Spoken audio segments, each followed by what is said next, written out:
think of it, grocery prices are down, gasoline prices are down, and we're down just in time. $1, we had numerous states, $1.98 a gallon, just in time for Memorial Day weekend. How about that? Our American dream is looking more like a nightmare for some working families. Am I seeing things, or did a Fox News show just open with the line, is the American dream turning into a nightmare for working families?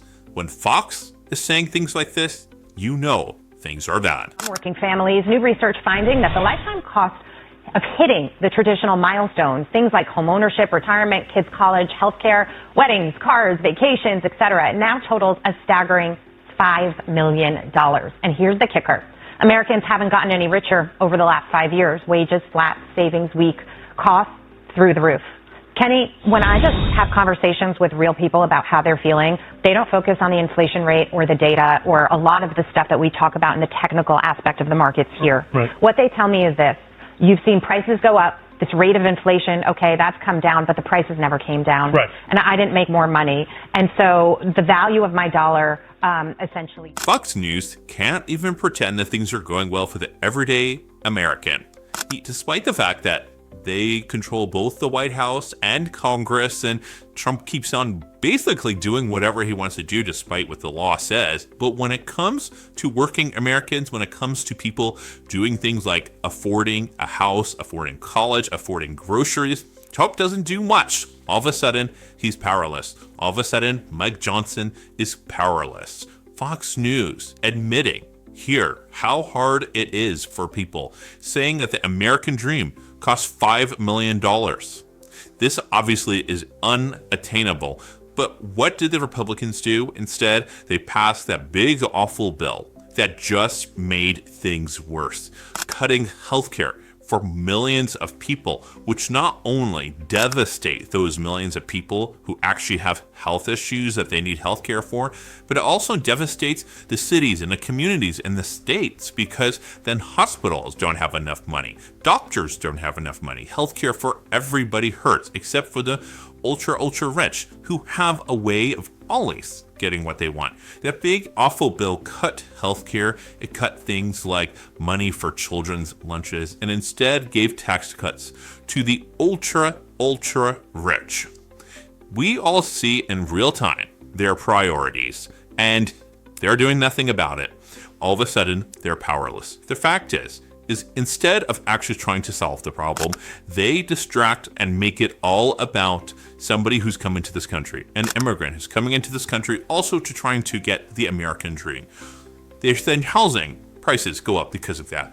Housing prices aren't going up because immigrants are coming to this country. Housing prices are going up because private equity bought up all the houses after the 2008 market crash, when everybody had to sell their homes because of the bankruptcy and the mortgage issues. Private equity came in and have bought so many homes that is why housing has gone up, because they don't buy and sell like a typical homeowner. This is just another investment stream, and it keeps prices artificially inflated because it keeps homes off of the market. And they don't just do it in 2008. They do it anytime that there's a natural disaster. They do it in Maui, they do it in California, they do it in Florida, they do it across the country.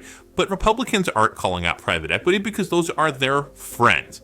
It's gotten so bad that even Fox cannot ignore it. The Trump family just launched a brand new cryptocurrency. It is called WLFI. Lauren, how much has the Trump family itself accumulated of this? How much? Yeah, for World Liberty Financial and the Wall Street Journal says it's $5 billion.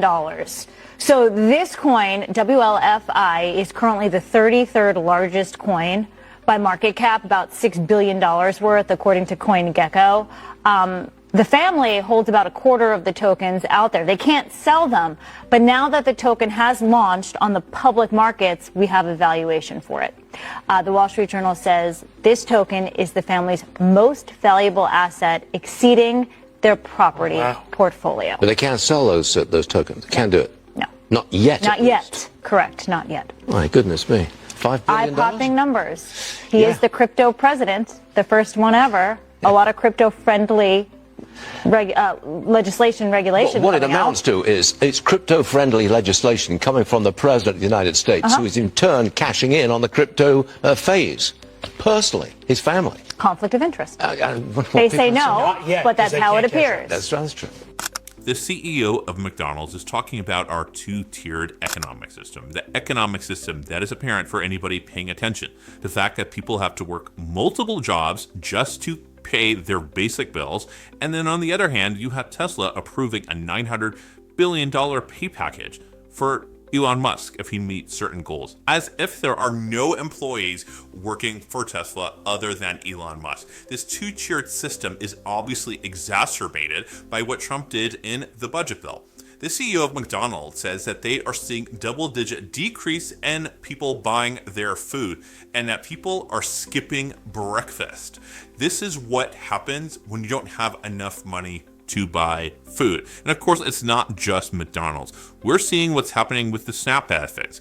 In addition to cutting healthcare, they are cutting the SNAP benefits, the food assistance programs. And according to the Department of Agriculture, they are putting out guidance, already starting to implement those cuts. And as soon as this fall, we are going to see families with less money in their pockets to buy food in the richest country in America. In a country where a company wants to pay nearly $1 trillion to a CEO for their pay, not being able to help people with their food. This is in addition to cutting the children lunch programs at their schools as well. According to the Congressional Budget Office, nonpartisan in nature, something that has always given us a number year after year after year, there will be 4 million families losing the money, this aid that they need to buy food. And it isn't going to include families with children, older adults, people with disabilities, veterans, basically the most vulnerable communities in our country, those who need the assistance the most. We see the farmers out there asking for their deficit to be fixed by the federal government, because that's what Trump did during his first term when he imposed far less tariffs the first time around. And of course, the farmers were hit, predictably, but the government bailed out those farmers by billions of dollars. This time around, in addition to the tariffs causing increased grocery prices, which means that any SNAP benefits are even going to just get less groceries, you also are seeing in tandem literally cutting those SNAP benefits in order to give the subsidies to the oil and gas companies, to the ultra-rich, and, if Trump has his way, even to those farmers. Take a listen to the CEO of McDonald's just talking about the reality that is facing his company, but that, of course, is being replicated throughout the entire country. And part of what we also saw was that, particularly with middle and lower income consumers, they're feeling under a lot of pressure right now. I think there's a lot of commentary about what's the state of the economy, how's it doing, and what we see is it's really kind of a two-tier economy. If you're upper income, earning over $100,000, things are good. The stock markets are near all-time highs. You're feeling quite confident about things. You're seeing international travel. All those barometers of upper income consumers are doing quite well. What we see with middle and lower income consumers is actually a different story. It's that consumers under a lot of pressure. In our industry, traffic for lower income consumers is down double digits. And it's because people are either choosing to skip a meal. So we're seeing breakfast. People are actually skipping breakfast, or they're choosing to just eat at home. And so for our business, which has a significant group of consumers which are in that middle and lower income, we needed to step in with something like what we're doing here.